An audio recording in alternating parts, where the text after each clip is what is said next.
Akak nak pergi mana ni? Dengan beg semua? Saya akan keluar dari rumah ni. Tak payah keluar. Awak duduk je kat rumah ni. Sampai habis sedah. Saya yang akan keluar.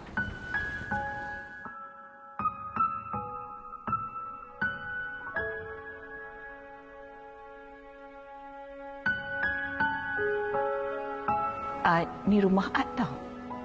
Kalau Ad nak dia tinggal kat sini, bonda yang akan keluar. Bonda tak payah keluar. Ni rumah anak bonda. Bukan suami Manda lagi. Manda aja yang keluar. Jom sayang. Ya, Anisha, jom. Kau nak bawa anak-anak aku pergi mana? Anak-anak aku tak layak hidup dengan perempuan murah macam kau. Saya takkan tinggalkan anak-anak saya. Kau ni kenapa kepala batu sangat? Aku tak nak cucu-cucu aku ikut perangai macam kau. Tolonglah bonda. Jangan pisahkan anak saya lah bonda. Dia tinggal kat sini. Dia anak saya. Yang tak cengkat tu kenapa? Bonda tolonglah. Amani tolong Amani. Bonda tolonglah. Amani tolong bawa dia naik atas. Bonda janganlah bonda. Janganlah. Ni Anisha. Adik. Adik. Ni Anisha. Bunda tolonglah Bunda. Ni yang Anisha je saya ada Bunda. Tolonglah Bunda. Namun bukan kamu akhirnya cintaku ini takdir. Itu dia tadi sedutan drama daripada Cinta Sekali Lagi. Amani dengan Amanda yang satu ketika hari itu menjadi satu fenomena. Yang ini juga ada banyak perkaitannya dengan topik yang bakal kita bawakan hari ini, iaitu tentang campur tangan keluarga. Bukan saja ibu mertua, tapi campur tangan oleh adik, ipar dua. Itu juga mungkin menjadi satu masalah dalam hubungan rumah tangga yang mungkin anda dalam kalangan penonton juga pernah ataupun sedang mengalami masalah yang sama. Betul. Saya kira mereka dekat rumah pasti ada antara lebih 100 orang, mungkin satulah ada kaitannya dengan sedutan drama tadi. Okey, baik. Tanpa melengahkan masa, eloklah kalau saya perkenalkan tetamu kita di studio. Kita bersama dengan Anita Baharom. Selamat datang. Terima kasih. Okey, baik. Kita Happy New Year. Kita juga bersama dengan Datuk Dr. Muhammad Fazila Kamsah selaku perunding motivasi kita pada hari ini yang sentiasa ceria, happy, ya, Datuk. Makin kadang-kadang tengok macam Zuarifin. Kadang-kadang tengok macam Tom Hanks. Wow. Okey, usir je Datuk. Kita saja-saja nak ceriakan hari Jumaat memang kita betul, ini. memang betul. Okey Datuk, kalau kita cakap, kita mulakan tirai perbincangan kita ini tentang campur tangan keluarga ini. Ini bukan masalah yang baharu. Saban tahun kita pun kadang-kadang membawa topik ini untuk kita kongsikan dan bincangkan. Namun masalah tetap ada Datuk. Kalau kita cakap tentang keluarga ini, sejauh mana kepentingan keluarga ini boleh sebenarnya untuk sama-sama berada dalam kehidupan pasangan ataupun anak yang telah pun mendirikan rumah tangga, Datuk? Wow, soalan berat. Ya, sebenarnya campur tangan ni dia ada, pada saya ada 3 perspektif. Satu, campur tangan yang diperlukan, expected. Satu yang tidak diperlukan. Yang ketiganya mungkin yang neutral lah. Campur pun okey, tak campur tangan pun okey. Ya. Tapi yang kita takut macam drama tadi tu, campur tangan yang tidak diperlukan, yang toksik, yang boleh membawa kepada porak-poranda pada keluarga dan dilema kepada banyak pihak sebenarnya. Terutamanya anak lah. Bila mak mentua ataupun in-laws masuk campur, takut anak jadi serba salah, takut jadi anak deraka, takut jadi suami yang tidak bertanggungjawab. Jadi contohnya, ataupun anak yang tak bertanggungjawab. Jadi itu yang dilema anak-anak akan berlaku bila masuk campur tangan yang tidak diperlukan ataupun melampaui batas-batas etika lah. Baik. Dan campur tangan tu kadang-kadang berlaku dalam situasi mungkin agak remeh juga. Kata mak tengah menegur anak, tiba-tiba nenek ataupun datuk dah masuk campur kan. Lepas tu mak rasa tersinggung pula. Itu anak saya nak tegur dia. Baik. Kita nak tanya Anita. Secara amnya lah, Anita sudah berkahwin. Anita duduk dengan ibu mertua? Tidak. Okey, dengan ibu? Awal perkahwinan saja. Okey, tapi bagi Anita sendirilah, bila kita bercakap mengenai campur tangan keluarga, dalam hal-hal sebagaimana Anita rasa keluarga boleh masuk campur dan yang seperti mana keluarga tidak perlulah masuk campur? Okey, bismillahirrahmanirrahim. Bagi kita kan, campur tangan keluarga bila pasangan sudah berkahwin, maksudnya mereka dah ready untuk melayari bahtera mereka sendiri. Okey, campur tangan tu bukan kata tak boleh, boleh. Cuma dari sudut apa? Positif, kita alu-alukanlah. Okey, kalau negatif baik tak payahlah. Dan kita rasa pasangan tu sendiri kena ada orang kata apa pendirian sendiri. Pendirian untuk menerima atau tak menerima. Biasa nama pun manusia kan, belah perempuan ke, belah suami ke, ada je. Kadang kalau tak mak bapak mertua, adik kakak, abang. Kalau tak adik kakak, abang, makcik, pakcik pun menyibuk juga kan. So, kita kena lihat sendiri bagaimana campur tangan tu berlaku. Dari sudut apa? Positif atau negatif. Kalau positif, kita terimalah. Kalau negatif, kita pancung lah awal-awal kan. Kalau macam Ita tinggal, macam Ita kahwin, Ita memang ambil keputusan untuk tinggal di KL ikut suami, memang dia kerja kat sini. So, mak memang duduk dengan Ita di awal perkahwinan. Sebab anak bongsu, mak mesti ikut. Tapi dah lama tu, mak dah duduk sendirilah, dia dah balik kan. Dan Ita ni orang kata muda. Muda, kahwin beza 12 tahun. Okey, jadi perbezaan umur mungkin ada tanggapan mengatakan macam kahwin dengan budak-budak kan, macam pandai ke, mula nak ada sikit-sikit punya campur tangan gitu. Tapi kita pancung lah. Okey. Datuk Anita, kalau kita lihat berjawab dengan dia bijak untuk mengawal keadaan ataupun situasi. Kalau mungkin ada campur tangan daripada sesiapa. Tapi kadang-kadang kita cakap tentang campur tangan keluarga ini, berbalik kepada soalan Sugita tadi kan. Kadang-kadang bukan dah dalam perkahwinan saja, baru nak mendirikan rumah tangga pun dah mula ada campur tangan. Dari segi konsep macam mana perkahwinan, majlis di mana nak dibuat, sampai kadang-kadang dah bernikah pun nak duduk di mana, sampai melahirkan anak, macam mana nak jaga anak, hantar kat mana, gosok baju macam mana dan sebagainya. Ini yang kadang-kadang Datuk membara dan menjadi masalah dalam hubungan rumah tangga. Sebab kadang-kadang jadi menantu perempuan, dia kan sabarlah. Masuk tahun ke-12 dah tak sabar Datuk. Macam mana tu? So ini begini ya. So dalam keadaan normal, bukan macam drama tadi. Itu tak drama, itu dah masuk paranormal ya. Kena sihir ya. Saya tertonton. Okey. So dalam keadaan normal, campur tangan baik mertua ke ipar dua ataupun makcik-makcik tadi tu, pada saya mesti niatnya baik. Dalam keadaan normal. Dia masuk campur tu kenapa? That is the loving intention. Ada sebab dia nak kebaikan anak dia. Kebaikan anak dia. Jadi itu kena ingat tu. Sibuk daripada sebelum kahwin pun dia nak yang terbaik, nak semua untuk kebaikan. Jadi yang kita yang jadi anak ni kena ingat. Pertamanya kena ingat apakah niat mak ayah tu ataupun orang tua ni masuk campur. Loving intention tu. Kalau kita anak ingat bahawa niat mak bapak itu baik, maka kita akan dapat terima dengan lebih terbuka. Tapi kalau Allah menyibuknya untuk kalau dah itu starting point, itu yang nampak toksik. Ya Allah sibuknya, kita ada cara kita, cara garden wedding bukannya secara orang kampung. Apa ya, contohlah kan. Saya sebenarnya pandai berlakon. So orang tak nampak je. Betul lah tu, Tom tak Hanks. nampak. Okey, so itu yang satu kena ingat. Yang keduanya itulah dia. Sebenarnya dah ada etikanya. Sebenarnya etikanya ialah orang tua, macam saya orang tua mertua, tak boleh masuk campur dalam hidup anak-anak kita yang sudah berumah tangga, yang sepatutnya sudah memang boleh dah dewasa dah boleh berdikari, kecuali dalam kes-kes yang tertentu dah ada etikanya sebenarnya. Tapi kadang kita ni kerana sayang ataupun kerana jahil ataupun takut-takut sebab memang tak berapa yakin dengan anak menantu yang muda. Contoh. Awak kata dia muda tadi kan? Muda. Contoh. Sebagai mak mentua Tok Butanya, dia nak yang terbaik untuk anaknya. Dia nak menantu perempuannya menjaga anak lelakinya macam dia jaga. Itu yang kata, kenapa kau masak macam kena? Itu yang jadi isu sebab itu sebenarnya elok kalau untuk semualah anak-anak menantu yang baru ni ya belajar dari mak mentua dulu, belajar proaktif untuk mengelakkan dia masuk campur, proaktif. Itu proaktif, belajar tanya. So apa ni kata tu preempt. Sebelum dia masuk campur kita tanya. Belajar sebulan, 2 bulan, 3 bulan dah dapat sijil, sertifikat. Beli jiwa. Beli jiwa. Beli jiwa dia. Dah dapat beli jiwa, then she be okay insya-Allah. Okey, suka apa yang Datuk katakan tadi. Intention itu adalah love and care. Tapi kadang-kadang apa yang dalam fikiran ibu atau ayah itu yang terbaik buat anak-anak bukan tak semestinya yang terbaik dalam fikiran anak-anak itu. Di situlah ada konflik. Tapi kan Anita, kadang-kadang ada anak-anak ni bukan orang ketiga nak masuk campur, mereka yang memberikan ruang kepada orang ketiga untuk campur tangan. Katalah ada masalah. Macam Anita katakan tadi, kita perlu ada pendirian kita yang masing-masing. Tapi ada orang tidak ada pendirian langsung. Bila ada masalah terus ke ibu. Mak, betul macam ni tahu suami saya buat macam ni. So macam kalau situasi macam tu, apa pendapat Anita? Okey, kalau situasi macam tu kita kena bersedia dari segi apapun jawapan daripada mereka lah.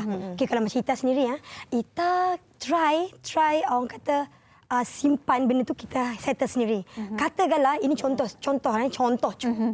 Side suami lah kata. Suami ni mestilah dia dengan mak dia. Takkan side suami kita nak tanya family kita. Bukan mak kita yang besarkan suami kita, betul. Macam suami saya pun kalau ada masalah dia akan tanya macam kakak saya ke, mak saya ke, dia akan tanya. Okey. Jadi bila kita akan biarkan, kita akan bila masa tu kita dah tak boleh nak macam mana nak menyelesaikan masalah, macam mana ni tak boleh handle dah. Dan baru kita buka peluang untuk keluarga tanya pendapat mak mertua. Kita bagi ruang. Tapi alhamdulillah suami ni jenis yang dia dengar je. Kalau apa kita nak luar, kita luar depan dia je. Kita luah je depan dia. Mak scan. Ita direct. Ya, tak salah kan Datuk? Ita positif. Ita, tapi ada setengah orang yang mana mungkin macam Ita sendiri meluahkan, baru perlu ada campur tangan. Tapi kadang-kadang dalam kebanyakan situasi ini tanpa diluahkan, ada campur tangan itu. Ini juga yang mungkin boleh menimbulkan masalah. Kadang-kadang pasangan suami isteri itu tak ada masalah sebenarnya, tapi disebabkan oleh terdengar ipar dua terdengar ataupun nampaklah konon-konon suami ni bantu isteri. Jadi ipar kata ada ke pula mama besarkan dia pada kecil tak pernah jemur baju. Duduk dengan isteri kena jemur baju.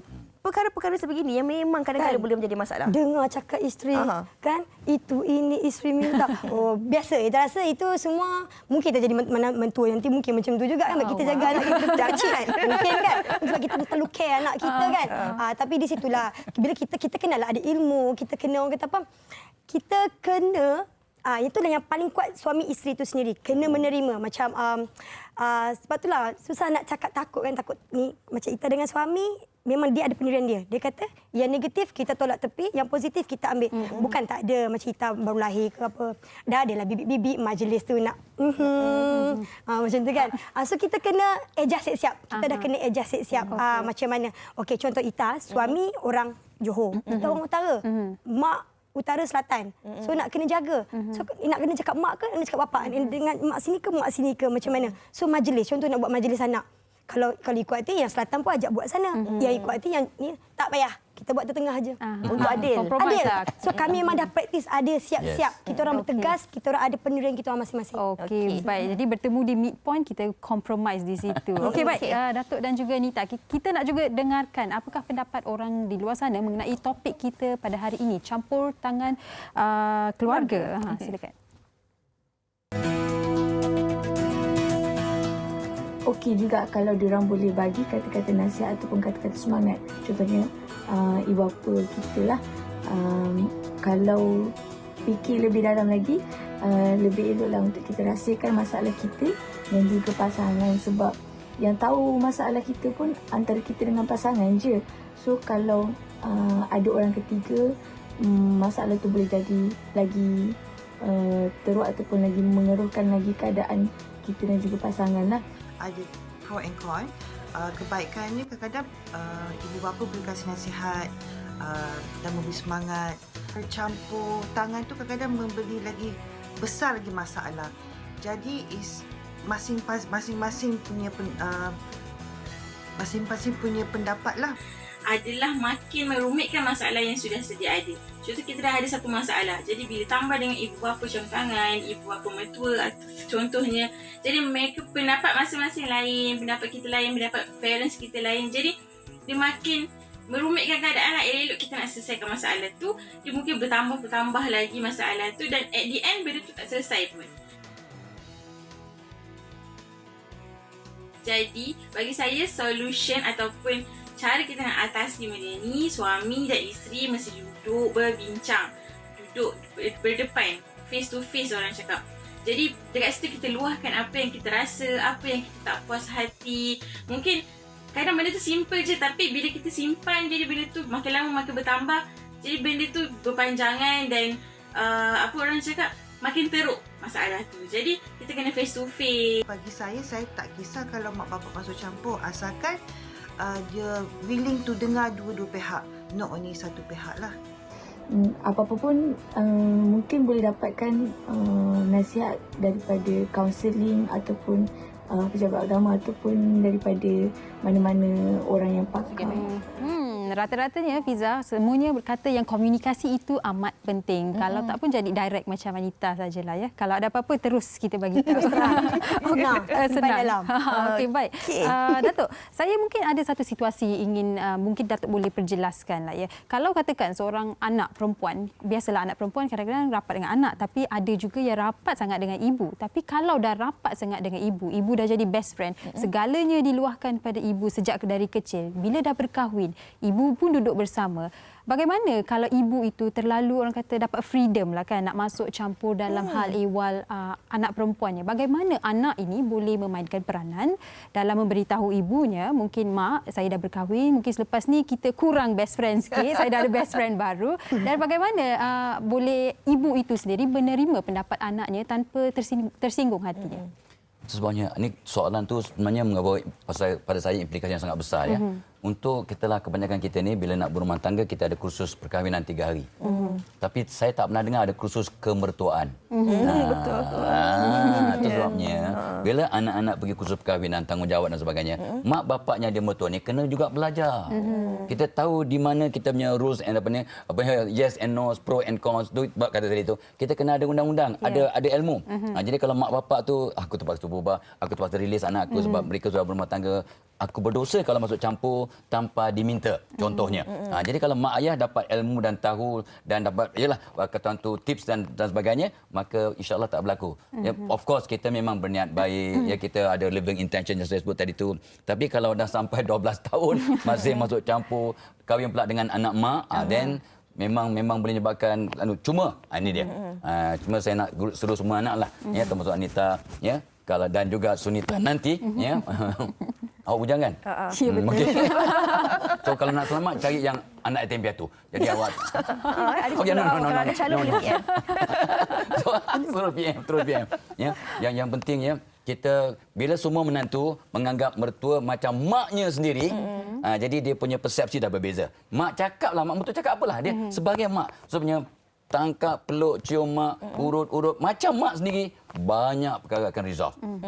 Jadi itu sebabnya kadang-kadang ramai menantu ni jadi tergugat sebab dia anggap mertua macam mertua. Ada pula mertua pula anggap menantu masih macam orang luar. Ada gap. Ini yang jadi isu. Jadi kalau dah memang macam anak beranak, dah macam sama, mak mentua mak sendiri sama, so insya-Allah banyak perkara akan dapat resolve. So ni persepsi kena berubah, hati kena berubah. Tapi itulah nanti kalau ada masa saya nak ceritakan sikit je nanti apakah magic yang kita boleh lakukan, benda-benda yang ajaib yang dapat menyatukan ya antara menantu dan mertua dan kerabat dengan tidak berpecah belah, insya-Allah. Okey. Datuk, berbalik kepada apa Datuk ulas tadi, Datuk. Kalau kita cakap macam ada orang anak perempuan kawan baik dengan ibunya, tapi kadang-kadang ada anak lelaki pula memang mami's boy ataupun anak mak. Campur tangan ini pada mulanya mungkin sebagai seorang menantu dia beranggapan bahawa ini perkara yang normal ataupun dirasa disayangi, dihargai kerana diingatkan selalu. Tapi kalau perkara ini berpanjangan, ini bukan saja boleh menjadi masalah kepada hubungan suami isteri tetapi hubungan kekeluargaan itu sendiri. Kenapa sukarnya seorang menantu perempuan untuk duduk dengan ibu mertua tapi lebih mudah untuk seorang menantu lelaki untuk duduk dengan mertuanya? Yalah sebab ini macam magnet. Macam magnet. Positif dia menendang. So menantu perempuan dengan mertua ni ibarat magnet positif. Dua wanita yang sama-sama nak menarik minta perhatian daripada seorang lelaki, iaitu suami dan juga anak. Sebenarnya kadang mak mertua dengan anak menantu perempuan kadang ada sikit sebab mak mertua ni mengharapkan yang terbaik untuk anaknya yang saya sebut tadi tu. Satu terbaik ke dia rasa tercabar ke macam tak juga. Dia tak boleh let go. Kadang ada juga. Ada juga. Terutama pula kalau anak mak, anak bongsu ke, anak sulung ke, anak favorite ke, ini berlaku. Ini berlaku juga. Itu sebabnya so the onus is tanggungjawab ialah pada menantu. Menantu ni kena buat sesuatu agar dapat kata orang tu neutralize ataupun mendamaikan, mententeramkan situasi dan dia tidak terjabar dan rumah tangga akan jadi baik. Memang betul. Itu kita dah tahu dan kena ingat orang tua ni makin tua makin sensitif. Tolonglah mak jangan. Yalah okeylah mak tak nak mak takkan tegur lagi. Then you are in trouble. Ini berlaku ni. Ini berlaku ni dan saya biasa dengar tu. Mak tak nak cakap lagi sebab kau tak nak. Okey mak dah tua. Umur 60, 70, be careful. Sangat sensitif. Dan kalau mak dah kecil hati, wow, you suffer in this world and the hereafter. Mak mertua cakap masuk garam, menantu kata kita eat clean mak tak makan garam, kecil hati. Besar. Besar elok je lagi kan. Tapi bila dah kahwin suami pilih masakan yang dimasak oleh isteri, masakan ibu tak makan, itu pun boleh menyinggung perasaan ibunya. Baik Anita, mungkin Anita boleh kongsikan. Anita dah ada anak. Di dalam orang kata nak membesarkan anak lah kan. Ramai juga orang mengalami kesukaran di mana kalaulah duduk dengan nenek dan atuk, biasanya ada campur tangan. Dan itu juga boleh membawa pergaduhan antara suami dan isteri. Sebab saya memberitahu anak kita jangan buat macam ni. Tapi mak awak suruh anak kita tak apa, biar buat je. Tapi bagi Anita sendirilah kan, dalam hal anak ni, macam mana Anita memastikan tiada campur tangan, ataupun kalau ada campur tangan, Anita memastikan ada balance di situ? Itu tak terjadi pada mak betul. Itu jadi pada mak sendiri. Mak sorry Manja mak. lah yang cucu kan. Sayang sangat, sayang lebih. Sampai anak kecil-kecil ni menangis sikit, kita orang kena marah. Dia ada stres di situ. Betul. Dan kadang sampai saya kena mengambil keputusan untuk mak tak main tidur sini lah. Orang rasa macam kita takut terlajak perahu pula sebab terlalu dia punya concern pada anak-anak sampai kita Iskandar pergi mandi. Dia dah mandi dah, Mak, dia belum mandi. Dia macam tu. Tapi kita sayang mak. Kita tahu mak terlalu sayang anak-anak kita kan. Dia apa nak cakap macam inilah, kalau seorang mertua atau mak atau adik-beradik nak masuk campur, satu yang kita ingat ya. Katalah ada pasangan ada bermasalah, kita bercerita. Tolonglah yang nak masuk campur tu janganlah berat sebelah. Maksudnya jangan okey mentang-mentang suami ni belah you all. Okey, kalau isteri yang betul pun tetap jadi salah. Menangkan suami je. Macam tu. Selalunya biasa macam tu kan. Mak akan menangkan anak sendiri walaupun anak sendiri yang bersalah sebenarnya. Bagi saya itu tak fair. Kita kena dengar. Kita sebagai mertua, bagi saya lah. InsyaAllah, mudah-mudahan saya pun macam tu jugalah. Sebagai mertua, mudah-mudahan ataupun adik-beradik masuk campur untuk membetulkan kembali keadaan tu. Untuk membetulkan situasi. Bukannya nak cari siapa betul, siapa salah, nak menangkan siapa-siapa tak. Okey. Datuk, mungkin Datuk nak kongsikan magic itu tadi. Apa yang boleh kita berikan manfaat kepada penonton-penonton kita. Bagaimana kalau adalah campur tangan daripada ahli keluarga ini menjadi sesuatu yang lebih harmoni berbanding perkara yang negatif. Macam Fiza cakap lah, Sunita pun ada hint tadi, ya, bagaimana nak beli jiwa. Bagaimana nak beli jiwa mertua atau mereka yang pertamanya, itulah saya pernah sebut dulu juga, cari apa butang hijau mertua. Apa benda yang buat dia happy sangat. Kita cari benda-benda ni. Apa butang hijau yang dia boleh kita dapat tahu tu. Yang keduanya itulah, sebenarnya bila kita hantar gelombang yang positif, sayang menarik sayang. Sayang menarik sayang, so hantar gelombang positif. Menantu ni hantar gelombang positif dengan sengaja pada mertua atau sahabat apa, sayang menarik sayang. Dua. Yang ketiganya, barang siapa doakan orang lain 40 hari betul-betul, orang yang kita doakan akan sayang kat kita, kita akan sayang kat dia. Dan every time kita sedekah, ya, niatkan pahala untuk mertua, untuk akan jadi kata tu pengubat jiwa, ya, apa nama mereka ni. Dan of course lah tadi saya sebut tadi tu preempt. Ya, sebelum mereka masuk campur, kita minta mereka doakan, tolong doakan, ya, tolong doakan, tolong nasihat. Jadi satu minta doa, satu minta nasihat. Jadi mereka tak nampak keperluan untuk masuk campur dah dan minta didoakan supaya selamat. Yang keduanya minta nasihat, tolong bagi nasihat kat kami kalau gini. So kita preempt, maka mereka akan rasa puas. Sebab kadang-kadang orang masuk campur sebab mereka rasa berguna kalau dapat memberikan pandangan walaupun tidak diminta atau tidak diperlukan. InsyaAllah. Okey, baik. Dan kalau menantu future Anita harus tahu green button Anita lah, ya. InsyaAllah, mudah-mudahan okey je lah. Okey, baik. Mungkin Anita sebagai seorang yang sudah berkahwin, berumah tangga, ada anak, ada mak mertua, ada ibu juga, boleh kongsikan sedikit tips lah bagi mereka di luar sana yang mungkin mengalami situasi ataupun dilema lah kan, nak ikut cakap mak ataupun mak ataupun mak mertua ataupun adik, kakak, orang ketiga, makcik, jiran sebelah ke kan, ramai sangat. Sebelah punya ada. Dah tak tahu nak bagi tahu siapa. Bagi tahu jiran pula. Mungkin Anita boleh berikan tips lah bagaimana mereka boleh menyelesaikan masalah rumah tangga itu dengan sendiri sebelum kita mengambil pandangan orang ketiga. Okey. Itulah yang dikatakan tadi, kita kena ada pendirian kita, berdiri di atas atas hati sendiri, dan kita terima yang baik-baik atas nasihat, yang negatif kita tolak ke tepi sebab yang nak lalui kehidupan ni kita, bukan mereka. Mereka dah ada keluarga mereka dah lalui zaman mereka. So kita sebagaimanapun, macam mana pun sekali, keluarga tetap keluarga, tak boleh dibuang. Alhamdulillah, insya-Allah mungkin mula-mula kita akan hadapi situasi. Mungkin makan tahun kita akan lebih matang. Insya-Allah kita akan dapat boleh orang kata apa handle keluarga sini macam mana kita nak teruskan kehidupan. Insya-Allah lama-lama mereka akan faham, dan kita jangan terlalu mengikut, jangan terlalu keras. Kita kena natural supaya jaga hati kedua-dua belah pihak, dan insya-Allah semoga berkasih sayang lah, sama berkah ayah. Alhamdulillah, insyaAllah. Datuk, banyak dah perkongsian Datuk kongsikan tadi tentang jangan anggap mertua sebagai mertua, jangan anggap menantu sebagai orang luar. Kita semua adalah satu keluarga, walaupun datang daripada keluarga yang berbeza. Tentang 5 faktor utama, tekan butang hijau dan sebagainya. Pesanan ringkas kepada penonton kita tentang topik hari ini dan perkongsian yang ingin Datuk bawakan bersempena tahun baru ini. Itulah sebenarnya kita ni semua kena buat persediaan lah ya. So dalam tahun baru ni mak mertua dan ibu-bapa kena belajar bahawa kita semua kena berubah untuk memberi jadi aset kepada orang lain, bukan jadi toksik. Ya, kena jadi aset. Itu kita kena azam. Tahun ni aku nak tolong orang, bukan nak memecah belahkan, aku nak mendamaikan, bukan nak memisahkan. Jadi kita kena berubah. Itu sebabnya pada 14 hari bulan nanti saya akan buat satu program tentang bagaimana persediaan magical untuk masuk balik sekolah, back to school. Ni untuk mak bapak, untuk anak-anak, untuk itu dia. Ya, untuk para pelajar, untuk mak bapak pun mak bapak kena berubah. Ya, cikgu kena berubah, abang kakak kena berubah. And then baru pelajar-pelajar ni boleh berubah secara magical. Sebab saya banyak ada 50 tip ya untuk mereka berubah. InsyaAllah akan ada kata tu head start berbanding orang lain, insyaAllah. InsyaAllah. Dan inilah dia kan, kalau kita cakap tentang bagaimana untuk menjadi seorang insan yang lebih berguna, kita harus didik dan pupuk daripada anak kita kecil-kecil lagi. Bagaimana orang kata anak-anak itu juga cerminan diri kita. Bagaimana kita mengemudi rumah tangga, begitulah juga insya-Allah mereka akan menjadikan kita contoh yang terbaik. Dah bersedia beranak pinak ni. Insya-Allah. Datuk doakan Datuk. Okey.